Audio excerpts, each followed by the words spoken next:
بسم اللہ الرحمن الرحیم۔ السلام علیکم ورحمۃ اللہ وبرکاتہ۔ ناظرین، آج ہم ایک دفعہ پھر ڈاکٹر حافظ محمد زبیر صاحب کے پاس حاضر ہیں، موجود ہیں۔ ڈاکٹر صاحب کیسے مزاج؟ جی الحمدللہ، اللہ کا شکر۔ ڈاکٹر صاحب، جہاں ہم نے آپ سے بہت سارے ایسے سوالات کیے ہیں جو اختلافی نوعیت کے تھے، جن سے متعلق مختلف لوگوں کی مختلف آراء ہیں، اور بہت سارے شرارتی لوگوں نے صحابہ اکرام سے متعلق کچھ قصے کہانیاں بھی مشہور کیے ہوئے ہیں۔ وہیں پر کچھ لوگ اس قسم کی بھی باتیں کر سکتے ہیں کہ بھائی آپ شاید حضرت علی رضی اللہ تعالی عنہ سے کوئی بغض رکھتے ہیں، نعوذ باللہ، یا اہل بیت سے محبت نہیں رکھتے، جو کہ بالکل غلط ہے، جھوٹ ہے۔ تو اسی مناسبت سے میں یہ چاہوں گا کہ آپ آج ہم کو یہ بتائیے کہ سیدنا علی رضی اللہ تعالی عنہ کے امتیازی اور خاص مناقب کون سے ہیں؟ جی بسم اللہ الرحمن الرحیم۔ ڈاکٹر صاحب، یہ خیر بہرحال ایک غلط فہمی ہے کہ اہل سنت والجماعت یا ان کے علماء اہل بیت کے فضائل اور مناقب بیان نہیں کرتے، یا حضرت علی یا حضرت حسنین کریمین رضی اللہ عنہم کے مناقب نہیں بیان کرتے۔ یہ غلط فہمی یا ہے، ان سے محبت نہیں رکھتے۔ اصل میں ہوتا یہ ہے کہ جب دوسری طرف سے تنقید ہوتی ہے بعض صحابہ پہ، جیسے حضرت امیر معاویہ پہ یا دوسرے اور صحابہ پہ جب تنقید ہوتی ہے، تو پھر ان صحابہ کا دفاع اہل سنت کرنے لگ جاتے ہیں۔ جب وہ دفاع کرتے ہیں تو اس سے لگتا ہے کہ شاید ان کا تذکرہ زیادہ ہو رہا ہے، حالانکہ وہ تذکرہ ان کا دفاع میں زیادہ ہو رہا ہوتا ہے۔ یعنی اس کے پیچھے کوئی ایک وجہ ہوتی ہے جی جی، کہ آپ سیدنا امیر معاویہ رضی اللہ تعالی عنہ کا دفاع کر رہے ہیں۔ تو اب وہ جب فریکوینسی تھوڑی سی ان کو لگتا ہے نا کہ زیادہ ہو رہی ہے، تو بھائی آپ اس بات کو سوچیں کہ وہ فریکوینسی اس لیے نہیں زیادہ ہو رہی کہ وہ حضرت علی رضی اللہ عنہ کو سائڈ پہ کر کے حضرت امیر معاویہ رضی اللہ عنہ کے کوئی فضائل اور مناقب بیان کر رہے ہیں، وہ بیسیکلی ان کا دفاع کر رہے ہیں۔ اگر حضرت علی رضی اللہ عنہ پہ تنقید ہوتی تو شاید آپ کو یہ فریکوینسی زیادہ نظر آتی، چونکہ اہل سنت کے یہاں حضرت علی رضی اللہ عنہ پہ کوئی تنقید ہے ہی نہیں، ٹھیک ہے، یا دوسری طرف بھی نہیں ہے، تو اس لیے وہ کوئی ڈیبیٹڈ پرسن ہے ہی نہیں۔ مطلب کہنے کا مطلب یہ ہے کہ مجھے جو بات سمجھ آئی ہے کہ سیدنا امیر معاویہ کا جب دفاع کیا جاتا ہے تو اس کا مطلب یہ نہیں ہے کہ سیدنا علی بن ابی طالب کی ذات یا ان کے فضائل کو گھٹانا ہے۔ اور ہمارے ہاں تو اس بات کا تصور ہی نہیں ہے کہ ہم سیدنا علی بن ابی طالب کے فضائل کا انکار کریں، بلکہ آپ سے محبت تو ہمارے ایمان کا حصہ۔ تو وہ یہی ہے ڈاکٹر صاحب کہ جو ایک خاص ذہن ہے نا، تو وہ خاص ذہن اصل میں اس چیز کو ٹویسٹ کرتا ہے، اس طرح سے ٹویسٹ کرتا ہے کہ جب آپ حضرت امیر معاویہ رضی اللہ عنہ کا یا دوسرے اصحاب کا، حضرت عمر بن العاص یا عبداللہ بن عمر بن العاص یا حضرت طلحہ، حضرت زبیر یا حضرت ام المومنین عائشہ صدیقہ رضی اللہ عنہم، ان سب کا جب آپ دفاع کرتے ہیں تو وہ یہ کہتے ہیں کہ جی آپ حضرت علی رضی اللہ عنہ کی معاذ اللہ جو ہے وہ کیا ہے، ان کے مناقب اور فضائل گھٹا رہے ہیں، حالانکہ ایسا کچھ نہیں ہوتا۔ بہرحال مجھے تو یہ وہ لگتا ہے، غلط بیانی سی لگتی ہے، جھوٹ لگتا ہے۔ ایسے ہی ہے ڈاکٹر صاحب۔ ایک یہ ہے کہ حضرت علی رضی اللہ عنہ کے مناقب، مطلب اس میں کوئی شک نہیں ہے کہ حضرت علی رضی اللہ عنہ کے جو مناقب ہیں، جو ان کا مقام ہے، جو ان کا مرتبہ ہے، وہ حضرت امیر معاویہ رضی اللہ عنہ سے بہت بڑھ کے ہے۔ ٹھیک ہے، کوئی مطلب اس میں آپ کہہ لیں کہ جی کوئی نسبت نہیں ہے کہ ہم، اور یہ ہمارے اہل السنہ والجماعت میں اجماع ہے۔ ہاں، اجماع، اتفاق کی بات ہے کہ علی بن ابی طالب کا درجہ سیدنا امیر معاویہ سے بہرحال بہت اوپر ہے۔ ہاں، ہر اعتبار سے، ہر پہلو سے، علم کے اعتبار سے، اخلاقی اعتبار سے، تقوی اور تدین کے اعتبار سے، اسلام میں سبقت کے اعتبار سے، اپنے فضائل اور مناقب کے اعتبار سے، ہر اعتبار سے۔ لیکن اس کے باوجود کچھ شرارتی لوگ وہ خواہ کی ایک انہوں نے بحث کھڑی کی ہے، تو ان کو جواب دینے کی ضرورت بھی نہیں ہے۔ بہرحال ایک تو ہے ان کے فضائل و مناقب حضرت علی رضی اللہ عنہ کے، اور ایک یہ ہے کہ امتیازی، جو لفظ آپ نے استعمال کیا، یعنی جس میں ان کے کچھ خصوصی فضائل اور مناقب ہیں کہ جس میں دوسرے لوگ شریک نہیں ہیں۔ یہ اللہ کے رسول صلی اللہ علیہ وسلم کے حوالے سے ہمیں بات ملتی ہے کہ آپ صلی اللہ علیہ وسلم مختلف صحابہ کو کچھ ایسے اعزازات جو ہے وقتاً فوقتاً دیتے رہتے تھے، اور اس میں مقصود کیا ہوتا تھا کہ جو ان کی خدمات ہیں ان کو سراہنا مقصود ہوتا تھا. جیسے اب آپ دیکھیں کہ ہمارے یہاں بعض اوقات حکومتیں کیا ہیں تمغے دیتی ہیں. جیسے ہمارے یہاں تمغہ شجاعت ہے، تمغہ جرأت ہے، اسی طرح سے تمغہ امتیاز وغیرہ ہے. تو مقصود ان کی خدمات کو سراہنا ہوتا ہے. تو یہ مطلب ہمیشہ سے چلا آ رہا ہے. تو اللہ کے رسول صلی اللہ علیہ وسلم بھی جن صحابہ کی جو آپ صلی اللہ علیہ وسلم کے قریبی تھے اور جن کی دین اسلام کے لیے خدمات تھی، خاص طور پہ غلبہ اسلام کی جد و جہد میں، تو آپ صلی اللہ علیہ وسلم پھر ان کے بارے میں ایسی باتیں، ارشادات آپ صلی اللہ علیہ وسلم کے ملتے ہیں کہ جیسے آپ صلی اللہ علیہ وسلم کے دربار سے ان کے لیے کچھ اعزازی جو ہے وہ القابات ان کو دیے گئے. تو یہ پس منظر ہے بیسیکلی اس کا کہ لوگوں میں ایک موٹیویشن جو ہے وہ پیدا کرنا یا ان کی خدمات کو سراہنا. تو یہ صحیح مسلم کی روایت ہے، بہت معروف روایت ہے، اور اس میں باب بھی انہوں نے یہی باندھا ہے امام نووی رحمہ اللہ نے کہ حضرت علی رضی اللہ عنہ کے فضائل. تو اس میں حضرت ابو ہریرہ کہتے ہیں کہ غزوہ خیبر کے موقع پہ آپ صلی اللہ علیہ وسلم فرمایا کہ کل میں ایک ایسے شخص کو جھنڈا دوں گا کہ جس سے اللہ اور اس کا رسول محبت کرتا ہے. بہت بڑی بات ہے. جی بالکل بالکل. اور اللہ تعالیٰ اس کے ہاتھ پہ فتح عطا فرمائے گا.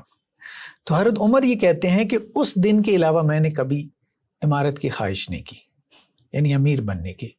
تو مطلب یہ ہے کہ اللہ تعالیٰ اس کے ذریعے فتح بھی دیں گے اور اللہ اور اس کا رسول اس سے محبت کرتے ہیں. تو حضرت عمر کہتے ہیں کہ مجھے یہ امید تھی کہ مجھے بلایا جائے گا اور میں نے اس کے لیے اپنی گردن اونچی بھی کی کہ اگر میں نظر نہیں آ رہا تو نظر آؤں، ٹھیک ہے، دربار نبوی میں. تو لیکن اللہ کے رسول نے حضرت علی رضی اللہ عنہ کو بلایا اور ان کو وہ جھنڈا دیا اور کہا کہ پیچھے مڑ کے مت دیکھنا اور اللہ تعالیٰ آپ کو فتح دے گا.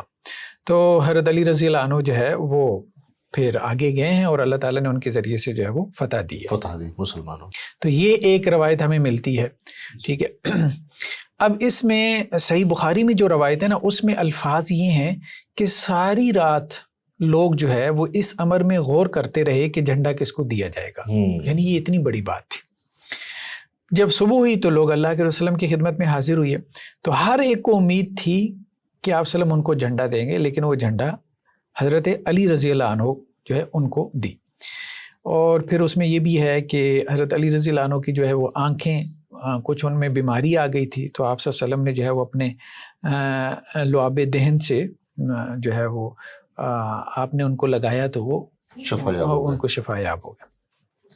اچھا خیر، اس کے علاوہ جو ہے ایک اور روایت ہے. ایک تو یہ ان کی فضیلت ہے کہ اللہ اور اس کے رسول صلی اللہ علیہ وسلم ان سے محبت رکھتے ہیں، یہ بہت بڑا جملہ ہے. جی جی.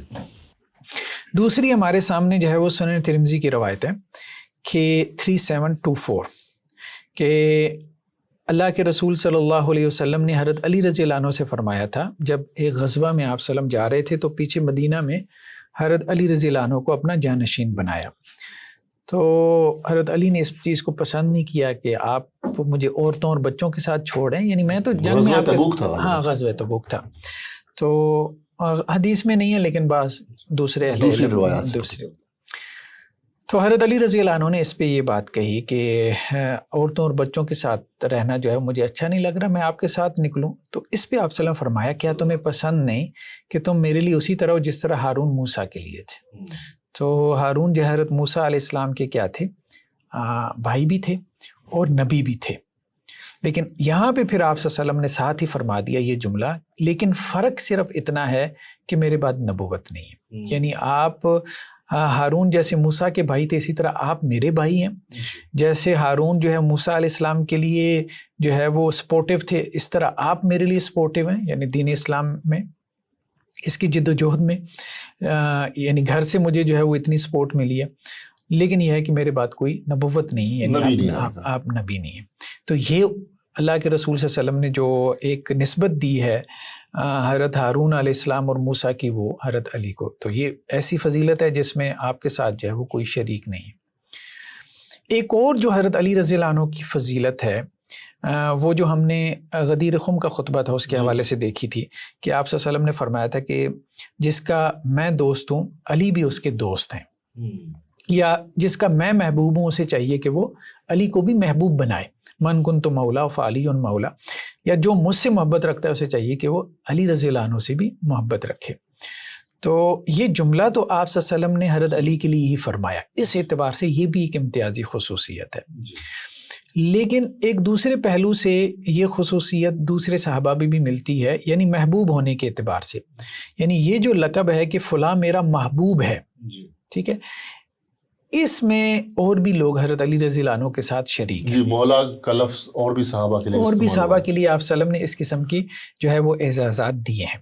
ٹھیک ہے، جیسے یہ ہمارے سامنے صحیح بخاری کی روایت ہے کہ اللہ کے رسول صلی اللہ علیہ وسلم نے جو ہے وہ ان کے بارے میں فرمایا تھا، اسامہ بن زید کے بارے اسامہ میں، بن زید جو زید بن جو حارثہ تھے ان کے بیٹے تھے اور آپ وسلم کے وہ لے پالک تھے. تو ایک مرتبہ آپ صلی اللہ علیہ وسلم نے جو ہے وہ ایک لشکر تیار کیا اور اسامہ بن زید کو ان کا امیر بنایا. تو لوگوں نے ان کی عمارت پہ اعتراض کیا. مطلب جیسے حضرت علی رضی اللہ عنہ کی عمر جو ہے نا وہ چھوٹی تھی، تو اسی طرح ان کی بھی عمر چھوٹی تھی، مطلب بزرگ صحابہ کی نسبت سے. تو آپ صلی اللہ علیہ وسلم نے اس پہ کہا کہ دیکھو اسامہ بن زید کی عمارت پہ کچھ لوگ اعتراض کر رہے ہیں اور ان کے والد یعنی زید کی عمارت پہ بھی کچھ لوگوں نے اعتراض کیا تھا. مطلب یہ کہ وہ آزاد کردہ غلام بھی تھے، اس اعتبار سے بھی قریش ذرا یہ چیز خاندان اور یہ چیزیں وہ محسوس کرتے تھے. تو آپ صلی اللہ علیہ وسلم فرمایا کہ دیکھو سرداری کے لیے وہ نہایت ہی موزوں شخص تھے اور مجھے سب سے زیادہ محبوب تھے، یعنی حضرت زید. اس وقت جب میں نے حضرت زید کو سردار بنایا تھا وہ سب سے زیادہ موزوں تھے اور مجھے سب سے زیادہ محبوب تھے. احب الناس کے لفظ ہیں. اور دوسرا یہ کہ اسامہ بن زید بھی مجھے لوگوں میں سب سے زیادہ پیارے ہیں. تو مولا کا لفظ جو ہے یا احب الناس کے لفظ جو ہے نا، اصل میں یہ ہم بات اس لیے کر رہے ہیں کہ حضرت علی رضی اللہ عنہ کی امتیازی خصوصیات ہیں، جیسے ہم نے کہا کہ غزوہ خیبر کا آ گیا اور اسی طرح اور چیزیں بھی آ گئیں، ہارون اور موسیٰ کی جو نسبت ہے. لیکن یہ جو بات تھی نا کہ آپ صلی اللہ علیہ وسلم نے حضرت علی رضی اللہ عنہ کو یہ بات کہی کہ آپ میرے محبوب ہیں، یا ایک اور روایت مرزا صاحب نے بیان کی، اس پہ ہم بعد میں تبصرہ کرتے ہیں، جس میں یہ بات آ گئی کہ آپ صلی اللہ علیہ وسلم نے کہا کہ مجھے سب سے زیادہ محبوب علی ہیں. ٹھیک ہے، اب اس سے انہوں نے حضرت علی رضی اللہ عنہ کی فضیلت نکال لی کہ تمام صحابہ میں وہ سب سے زیادہ افضل ہیں، کیونکہ ان کے بارے میں یہ الفاظ آئے ہیں کہ وہ آپ صلی اللہ علیہ وسلم کو سب سے زیادہ محبوب ہیں. تو ہم اصل میں یہ بات کہہ رہے ہیں کہ حضرت علی رضی اللہ عنہ کے لیے یہ الفاظ تو ثابت ہیں کہ آپ رسول اللہ صلی اللہ علیہ وسلم کے محبوب ہیں. ٹھیک ہے، یہ الفاظ تو ہیں، اور یہ بھی الفاظ ثابت ہیں کہ آپ صلی اللہ علیہ وسلم نے کہا کہ علی سے محبت رکھو. ٹھیک ہے، ان کے بارے میں کوئی بغض کی نا، یہ ٹھیک نہیں ہے، یہ تمہارے لیے جائز نہیں ہے.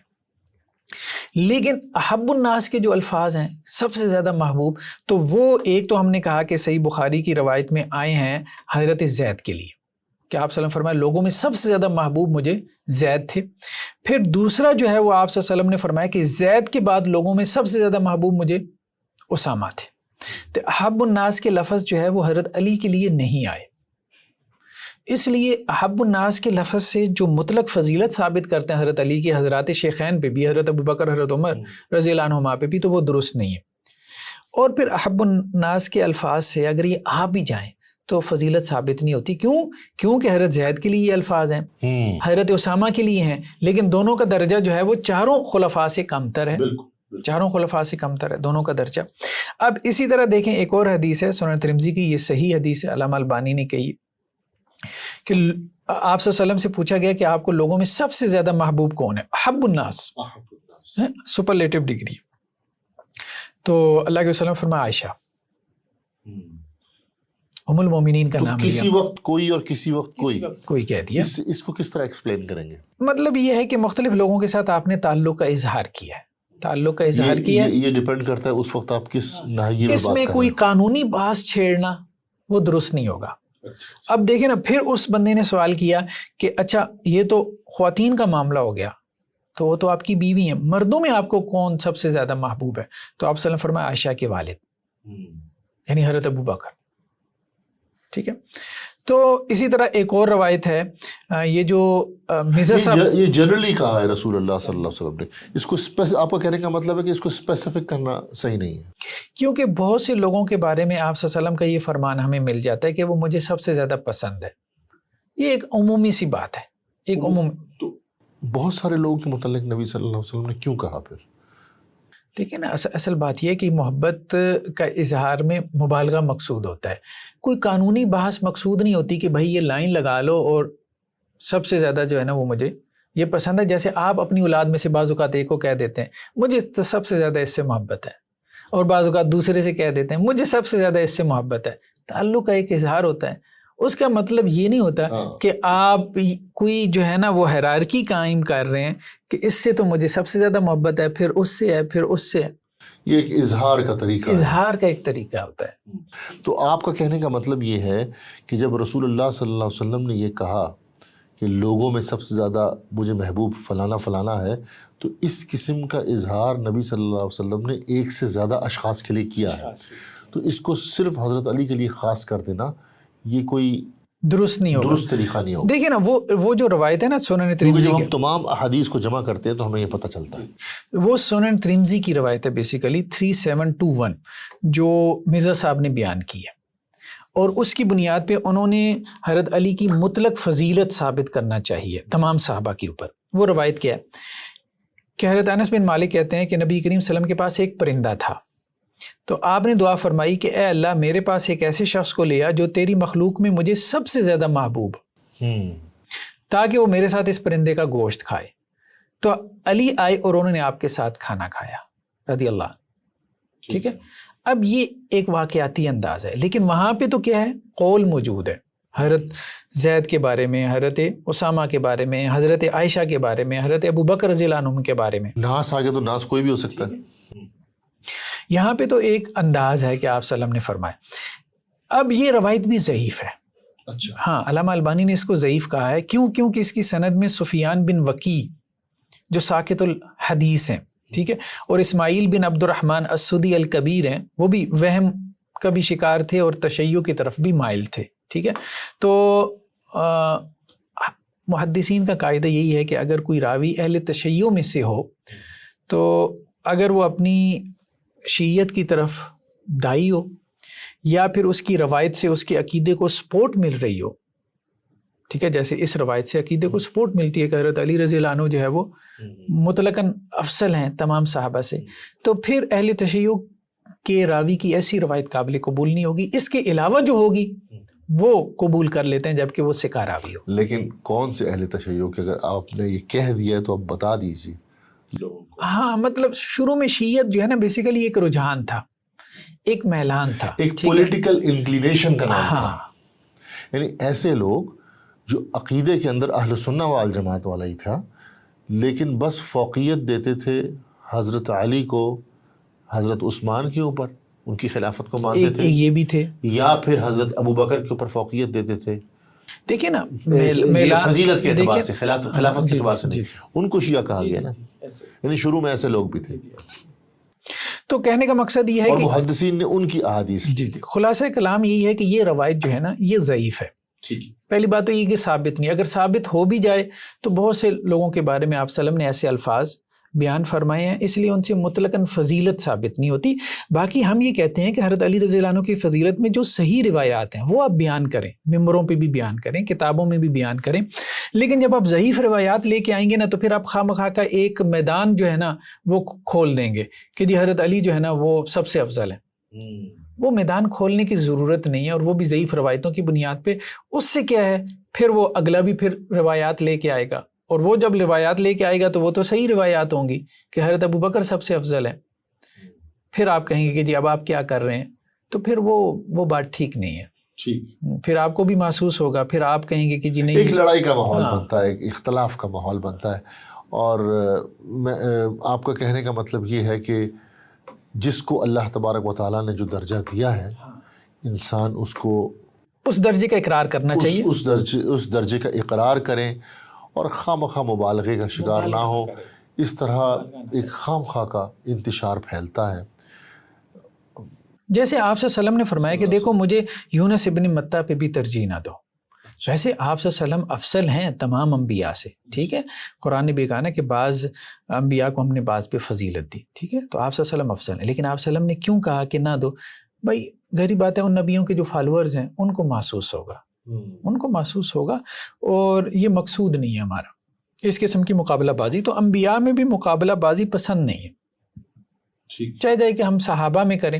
باقی جو ایک چیز ہے وہ تو ہے کہ آپ صلی اللہ علیہ وسلم سب نبیوں سے افضل ہیں, جو ایک چیز ہے وہ تو ہے کہ حضرت ابو بکر سب سے افضل ہیں, ٹھیک ہے. لیکن جب دوسری طرف سے اس چیز کو کھینچ تان کی حقیقت کو وہ مطلب توڑ موڑ کے پیش کرنے کی کوشش کی جائے گی، پھر لوگ بیان کریں گے۔ مجھے جو بات آپ کی سمجھ آئی ہے وہ یہ آئی ہے کہ احادیث کو من پسند معنی جب دیا جائے گا، ایک حدیث ہے اس میں سیدنا علی کو اگر محبوب کہا گیا ہے تمام لوگوں میں، اور وہ عمومی طور پہ کہا گیا ہے، اور وہ محبوب اور صحابہ کو بھی کہا گیا ہے مختلف اوقات میں، تو اس ایک حدیث کو جنرلائز رہنے دیں، بلکہ آپ اس کو مخصوص کر رہے ہیں، اس کو اسپیسیفک کر رہے ہیں، اور تو اس سے کیا ہوگا کہ پھر اس سے دوسری جو احادیث ہیں جس میں حضرت ابوبکر صدیق کا درجہ اور فضیلت ثابت ہوتی ہے، اس سے وہ ٹکراتی ہیں۔ اور ایک تو یہ ہو گیا طریقہ کار صحیح احادیث سے متعلق، یا پھر آپ کیا کرتے ہیں کہ ضعیف احادیث لے آتے ہیں، موضوع احادیث لے آتے ہیں، تو اس سے خام خواہ کا انتشار پھیلتا ہے۔ باقی حضرت علی رضی اللہ تعالیٰ عنہ کی جو مناقب ہیں، جو فضیلت ہیں، اس کے تو اہل سنہ والجماعت باقاعدہ قائل ہیں، اور اس سے بڑھ کے اور کیا بات ہوگی ڈاکٹر صاحب کہ اگر ہم یہ کہیں کہ حضرت علی سے محبت ہمارے ایمان کا حصہ ہے۔ بالکل ایسے میرا خیال ہے کہ جب ہم یہ کہہ دیتے ہیں تو پھر تو تمام باتیں ختم ہو گئی۔ بلکہ یہ بھی کہا جا سکتا ہے کہ ان سے جو بغض ہے یہ نفاق میں سے ہے۔ جب ان سے محبت ایمان کا حصہ ہے، ان سے بغض نفاق ہے۔ اور یہی بات ہم یہ کہتے ہیں کہ حضرت ابوبکر، حضرت عمر، حضرت عثمان رضی اللہ عنہم کے بارے میں بھی ہے کہ ان سے محبت ایمان کا حصہ ہے اور ان کے ساتھ بغض جو ہے وہ نفاق میں سے۔ بہت بہت شکریہ ڈاکٹر صاحب۔ ناظرین، ڈاکٹر صاحب نے ماشاءاللہ اس کو بڑے ہی واضح انداز میں بیان کیا۔ آپ کے پاس انشاءاللہ دوبارہ حاضر ہوں گے ایک نئے سوال کے ساتھ۔ اس وقت تک کے لیے اللہ حافظ۔ السلام علیکم ورحمۃ اللہ وبرکاتہ۔